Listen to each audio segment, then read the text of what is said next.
I'm sharing the PowerPoint presentation. Um, can you see it now? Yes, sir. Great. Yes, sir. Okay. Ayan, good morning, everyone. I hope everyone is well rested and in proper focus and concentration because it's actually one of the talked about discussions in during the COVID-19 pandemic because every one of us has been affected and been using different kinds of strategies of how we cope up these challenges and difficult moments in our life. So most of us used different kinds of techniques and strategies, and one of the primary reason for conducting this seminar is for you to be equipped with knowledge for the humanistic therapy strategies. So this kind of strategies will help you identify if it will work with you or if it is possible for you to have this kind of strategy along way with handling with your own challenges and situational dilemma for your current problem during COVID-19 pandemic as you cope up with these challenges.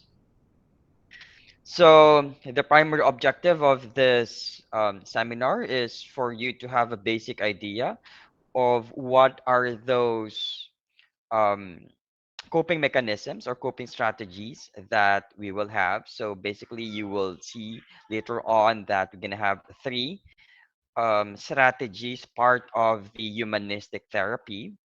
And one of the goals as well is for you to be equipped with a proper handling of people around you, or you could have a self therapy of doing this kind of strategy. But there are a lot of people around us who needs help and who needs assistance for conducting this kind of coping strategies. And I hope that we could change for a betterment in terms of listening to the problems of all people and helping all the people here in the Philippines and abroad of how we could give coping mechanism and strategies for these people who are in need of help. There's a lot of mental health dilemmas as well that we need to address so we could eradicate those negative mental health issues that are arising because of COVID-19 pandemic. Now, there's a great impact with COVID-19 pandemic. There are a lot of facet in our life that has been affected. So different settings, different sectors, and different areas in our lives has been affected. First is the physical conditions, because this is a new condition, or this is a new disease that was introduced by World Health Organization. So most of the physicians and most of the doctors around the globe are collaborating to explain what is this condition, because um I still remember it was March 2020. I'm having my training in one of the hospitals in Metro Manila, and just for you to have an idea what COVID-19 is at that moment, because we are very clueless. um it started with pneumonia, and pneumonia progresses usually for several months before it gets severe. But when we handled COVID-19, we actually observed that the pneumonia progressed for just only 1 and 2 days, and it became worse. So the progression of the virus is very fast. Imagine from an ordinary pneumonia for 6 months to 1 year, it only progressed for a days, 1 and 2 days, and most of the patients during that time become ill and severe and probably experience death within 1 week. So we were alarmed, and the nation during that time, we Philippines as a developing country is very particular about this because the healthcare system in the Philippines is not that well founded and that not that very strong. So we're having a problem of how we will address this, plus how we will inform the public that this kind of disease is contagious and this kind of disease could have an end result of death. The physical condition during that time was all of the people in the Philippines who was afraid of getting this kind of virus. So it affected their mental health that they do not want to get this kind of virus. It is because they will experience a severe symptoms and illness and probably will result into death. So that's one of the conditions and the issues for the mental health of the people. Next is finance. Um, each family has savings during COVID-19 pandemic, but even though the government has support and assistance for those um, patients who's been diagnosed for being positive, but it's not enough. The PhilHealth can only cover 200,000 for each patient. But usually, if you will be admitted to a private hospital, your bill can go up to million of pesos. So most of the COVID positive during that time had a problem with their finances.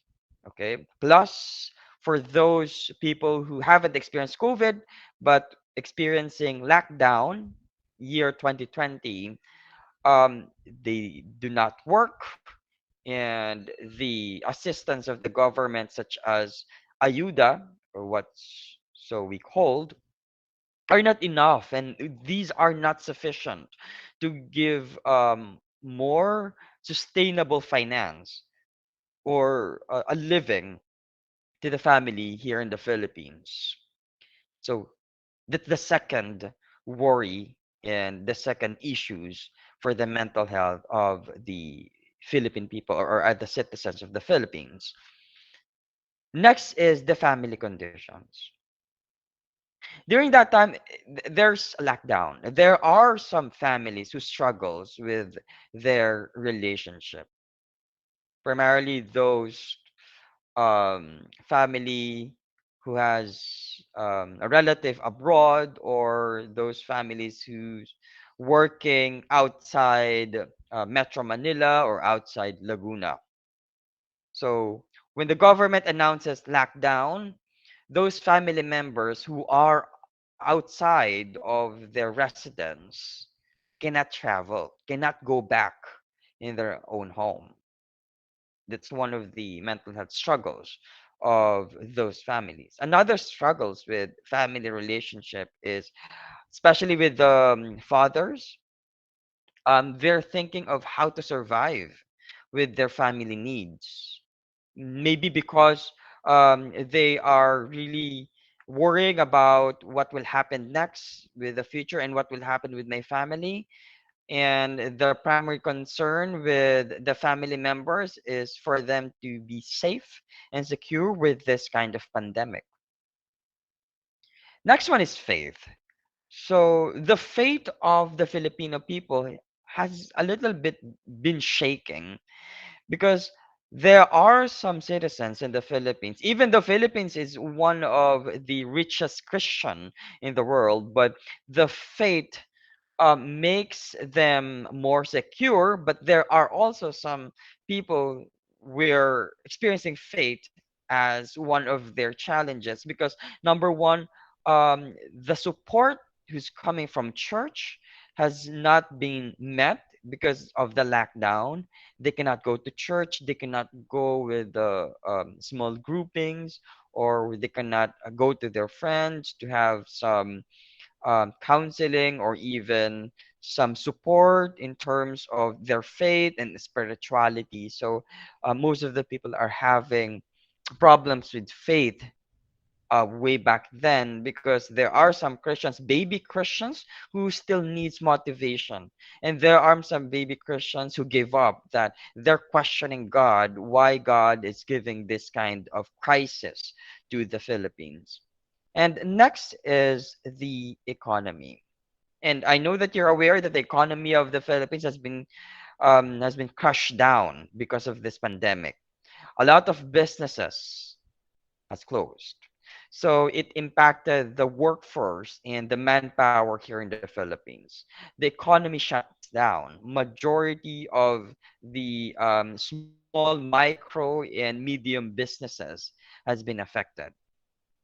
So all of these facets and all of these areas that we are in our lives has a great contribution why most of the people is experiencing negative mental health.